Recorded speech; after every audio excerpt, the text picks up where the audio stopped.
Hello there, welcome back to my channel. It's James here. I hope you're doing okay. Yeah, I'm back quite soon, I think. I'm going to do a little bit of a recap today of some of the plants that I have imported from either Indonesia or Thailand. I think actually everything here is from Indonesia. Yes, I think that's right. So this is kind of in plants from Indonesia, plant haul, kind of just where they're at, more or less how long I've had them. Some of them I can't remember completely, but I'll try and correct as I go through and edit if I say something wildly wrong.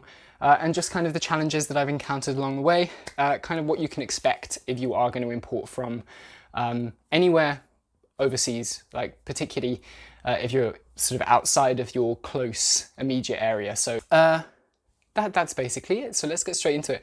The first two plants I'm going to talk to you about today, some of you will remember if you have been watching for a little while. If you are relatively new to this channel, you might not have seen these videos yet, that's completely fine.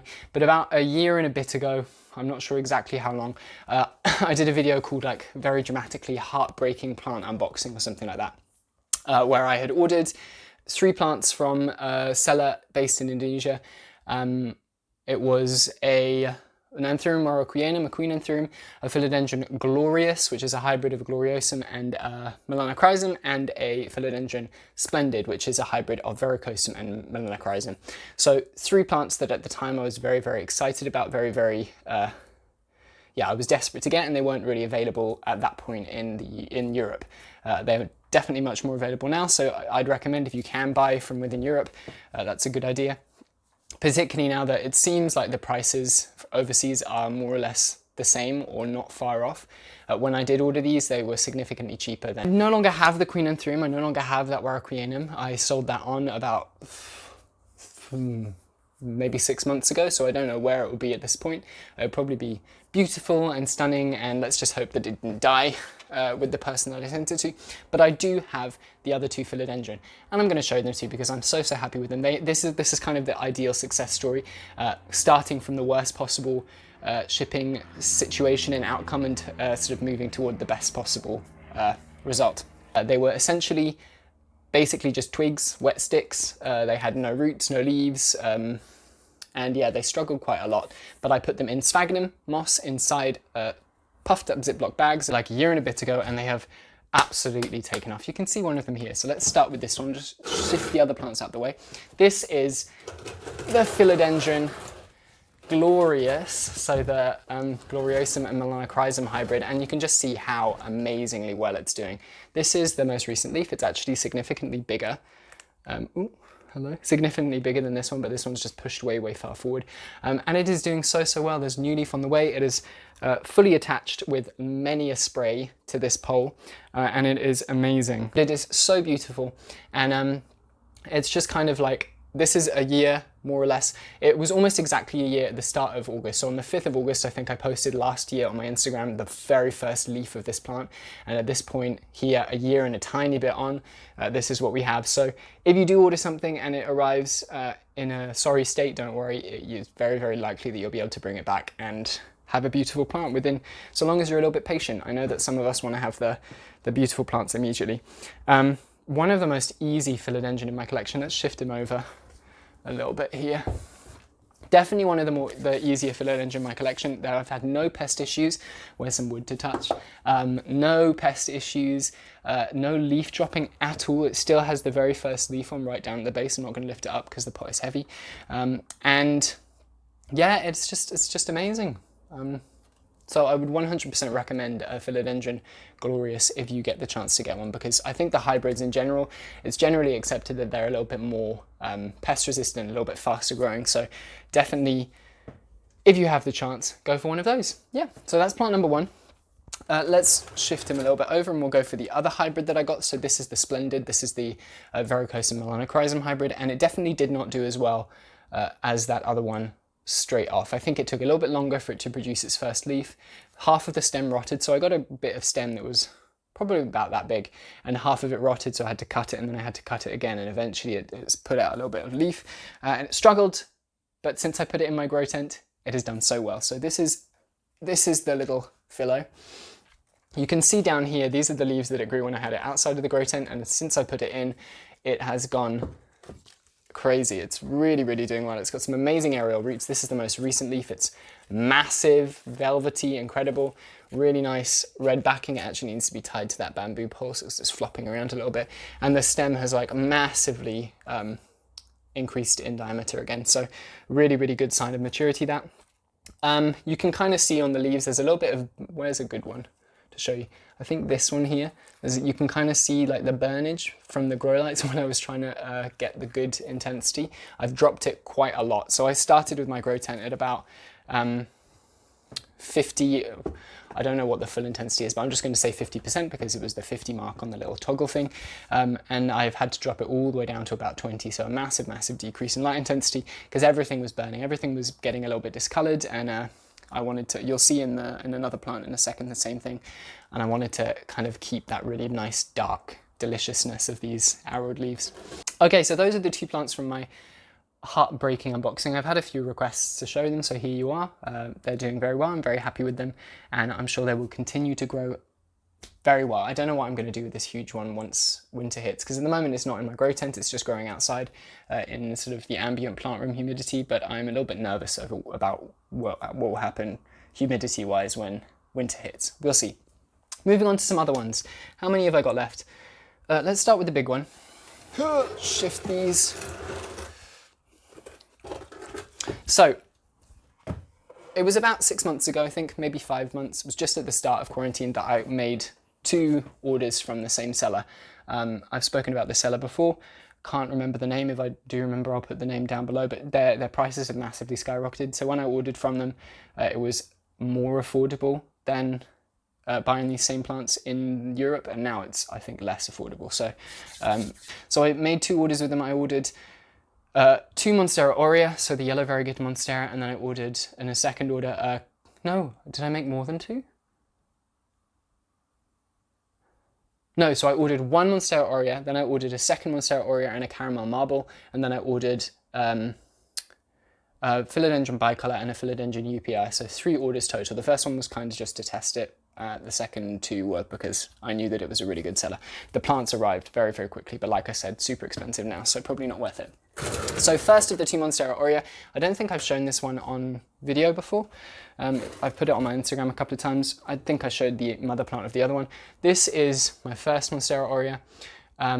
So this is kind of the one that I've been growing out and letting get big, and it really took a while to get settled in before it started putting out these beautiful leaves, but it is in a very good space now. As you can see, the leaves are kind of maturing. It's again fully attached to the moss pole, and there's a little bit of leaf burnage. You can see where this variegation was just too, this was a fully half yellow leaf, and it was just, I don't know, something about the shipping I think it didn't enjoy.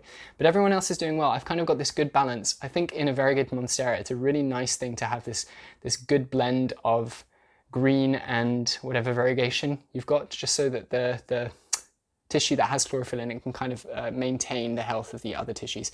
I have a feeling that this little bit here will die off, I'm not sure, but from past experience with like the white variegated ones, anything that doesn't have any green in at all kind of just slowly dies. And the nice thing about the Aurea is you get kind of a range of colors. It starts, obviously, when it comes through, it's actually a very, very limey green. This has already gotten to a point where it's a little bit more yellow, and then it moves into a sort of more intense, just yellowy color, and then over time it sort of turns to a yellowy cream, which is really beautiful. I think the other one is a good example of the limey yellow. So this is number 1. This is the one that I have not cut, I have not touched, and it has been rooting and growing at its own pace. The second one I have is much smaller, obviously, because I've cut it many times. This is a small Monstera Aurea. It has really nice variegation in this leaf and in the first leaf. There's one fully green leaf, and this one that's just come through, I have a feeling is also going to be fully green, because normally at this point I can kind of see the either fully green or fully yellow. I think it'll be fully green, because normally you can kind of see the pattern of variegation at this point. But that's okay. This one started off as the lower variegated plant. I think they're from the same mother plant initially. I think that's what the seller said.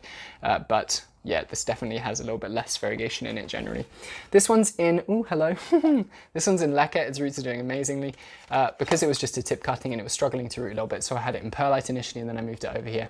And I think now I'm going to let this grow. I might even give it to my partner to have it his place, so I'm not tempted to snip, because it's a really, because it's quite desired at the moment. It's really tempting when I want to get something, when to get a new plant, I'm just like, okay, I'll cut this one and sell it. And I would like to give it a chance to get a little bit bigger at this point. So yeah, those are the two Monstera Aurea. They're really satisfying, really beautiful, very easy. I think if you are going to order anything from abroad that's long distance, a Monstera, particularly one of the like the Deliciosa or the small form or large form, very safe bets, because their roots are so hardy, the stems are really hardy, and even if they do lose roots, they re-root really, really fast. So probably a good buy. Not that I had an issue. If you find a good seller and they use like a good courier service or a very, very prompt mailing service, then you won't have an issue. I think it's only a problem when you have places that use sort of standard shipping, and it can take weeks and weeks and weeks, and that's a real problem. With all of these plants, minus these ones, minus the big ones, so the two Philodendron that I showed you at the start, they came within 2 days. Those ones came, I think it took 3.5-ish weeks, so no wonder they were in bad shape. So just be a little bit cautious when you're buying. Don't just jump into something because the price is low. Have a little look at the reviews, at what shipping they use, how that works with your country, etc.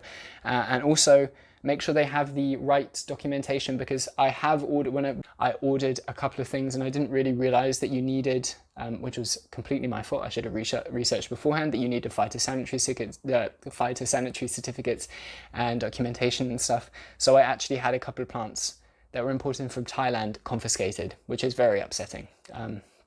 But there you go. Like, you make mistakes, you learn, blah, blah, blah. Okay, I've got this one I showed you yesterday. No, not yesterday. This one I showed you in my previous video, so I'm not going to spend too much time on it. This is all the caramel marble that I had. I actually cut this for a trade and it did not do very well, but I have some roots coming in both of the cuttings at this point, so I'm happy. There's some lovely variegation in there. It was a super healthy plant when it arrived, and then just by meddling I hurt it. But another one that I would recommend. Kind of delicate roots, so it did take a couple of weeks to fully settle in, but otherwise very nice. Let's go for this guy. So this is my Philodendron Upi, which is, this has been a little bit of a struggle story. You can kind of tell there's some like dead petioles here. Oh, and it's just dripping all over me. It's in leca to try and get some of to try and stimulate a little bit better root growth. It's actually worked really well, considering how bad the roots were when I put it in here. It kind of was okay when it arrived. It had a little bit of root rot. It had quite a small root system as well. And then I put it straight into like an arrow potting medium because the roots seemed okay. But it just held too much water, and I sort of realized over time that they were rotting. So I shifted it to leca initially, no, to perlite, sorry, initially, which worked for a second and then stopped working for some reason. So I cleaned everything off and put it in leca, and now it has really taken off, and it put out this leaf, I think, and then this smaller one more recently. And yeah, I think I'm going to give it like a couple of months more in here, maybe even overwinter it in here, and then see what I want to do. I may keep it in leca long term, we'll see. Yeah, so this guy, again, pretty good experience. All of these are relatively good experiences, minus the two Philos at the start. My favourite, I don't know, these last two. So I have one more to show you that I imported, and then I have another plant that I just had to show you because I'm so excited about it. I did not import it from Asia, but this is just a chance to kind of rave about it for a sec. Let me lean over here. So last one of the Philodendron is, of course, my amazing Philodendron bicolor, which has absolutely taken off in the grow tent. It is growing very quickly. It's got incredible aerial roots. I don't know if you can see, they're kind of just going all over the place. They have actually attached to the side of the grow tent before, so I definitely have to get this in moss pole soon. You can also see here, like I said before, that there's a little bit of yellow speckling where the light was just way too intense for these dark leaves. So I've obviously dropped the intensity, and the newer leaves that have come through have not got any of those issues. So that is nice. I am just such a fan of this plant. I've shown you before, but it has like really beautiful dark red backings to the leaves, and that gets more intense, I think, the brighter the light is, surprisingly. So these new leaves that came out in the grow tent, the backing is much more like deep red than the previous ones. And I think it slightly fades over time, but not completely. So I am such a fan of this plant. I've said this before, but it's definitely one of my favorite plants, possibly one of two now, I don't know.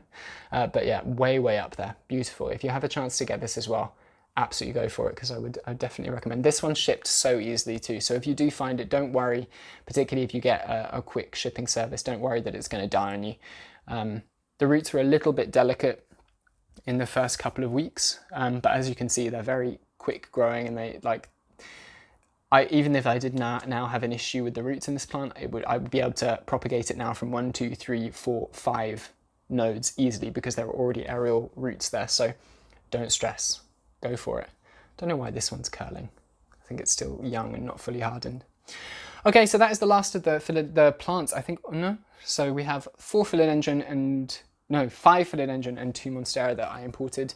There are a couple of other things that I have imported from Thailand in particular, but I didn't put them in here for some reason. I think some of them are a little bit small, some of them aren't fully recovered yet, so I kind of want to let them settle in before I subject you to them. So yeah, those are my plants. If you have any questions about those, let me know down below, and I will see if I can answer. I'll do my best to answer.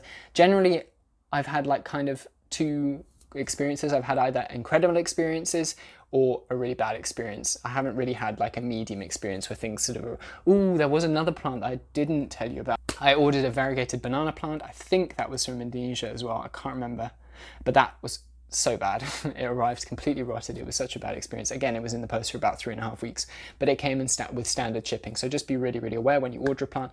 Either request an upgrade if possible, if you're spending enough money to warrant that, or just make sure that they pack it super, super well, and that you're willing to risk it, because it always is a little bit of a gamble. It's a gamble anytime you order a plant, whether it's within Europe or the States, wherever you're based. Yeah, so be cautious. Okay, I'm going to show you this last plant. This is just so, so exciting. This plant has been on my radar ever since I started being interested in kind of variegated plants. I remember seeing it in quite a lot of Australian accounts, and I never saw it in Europe. I don't think I've ever seen it. Feel free to say down below if you know of anyone who does, but I haven't seen anyone, I don't think, in the States who has one. I know that there are people, I just haven't seen them. So it was kind of like this elusive creature, and I tried to order one on from the same seller that I got these Monstera and the Philodendron from, and it was just such a high price. I really didn't understand at that point that it was such a desirable plant, and I've since seen on European Facebook pages that it's been going for like between 1,000 and 2,500 euros, which is a lot of money for a plant at any point. So I'm not willing to spend that money on plants ever. I've never spent anything close to that on a plant, and at this point in my collecting journey, I kind of want to do my best to trade and avoid spending those huge sums, because it kind of just supports the market. Like, if you're willing to spend that, then people obviously can sell them at that price. And we spoke about this in my last video, so it's going to be an ongoing theme because it's an ongoing thing in the community at the moment. But obviously, if people are willing to spend that much money, that's fine, but I'm not. So this is a philodendron. This is a beautiful variegated philodendron, and I actually managed to find this via my plant friend Jess. So I think she has a YouTube channel. I know she has a YouTube channel. I don't know if it's active anymore, but I'll put it down in the description. And yeah, she's really, really sweet. This is a Philodendron ilsimanii. Super, super cool. So, hi. Beautiful plant. Incredible, like, ice cream-like variegation. I don't know if that makes sense, but to me, when I see that leaf, I'm like, oh, ice cream. It's delicious. Or like white chocolate. I don't know where these things are coming from. But it's very, very beautiful, and suddenly very, very in demand. I don't think people really knew about it just generally in the plant community until I only started seeing people talk about it about, I don't know, like 5 or 6 months ago as well. So that obviously the awareness of it, like the demand has just absolutely exploded. But I managed to trade this, so I didn't spend anything on it, thankfully. And yeah, I'm very excited to watch it grow. Obviously, I'm going to cut the top of it for Jess, so once this leaf comes out, that will be going to her, but the rest of the plant, I'm very, very excited about. It's going to do some amazing growing. And the mature leaf form is just beautiful. It's got like very, very elongated leaves. I actually saw a really, really helpful table because a lot of people struggle to differentiate three main plants. I think it's generally the Philodendron domesticum, the Philodendron ilsamanii, and the Jose Bueno, the, what's the other word for it? Was it Imbe, I think that people call it? And I'll find the chart because I think it's really great. If I need to credit someone, I will, but it's like talking about the leaf structure and like the depth of the sinus and the width of the leaf, etc. I think it's really, really helpful. Obviously the variegation is very distinctive and different, so you can kind of tell from that, but if you're not sure, you can kind of, particularly in a mature plant, have a look at the leaf morphology. So yeah, I hope that was helpful and interesting. Thank you so much for watching. Again, questions down below if you want to. Let me know how your experiences were ordering from anywhere, basically, South America, wherever, and whether it was good or bad, all the things. And thank you so much. If you want to see updates on these plants, I will be updating them on my Instagram at Sugplants relatively regularly. Subscribe to the channel, hit the thumbs up, or the thumbs down. Thank you very much for watching, and I'll see you soon. Bye-bye.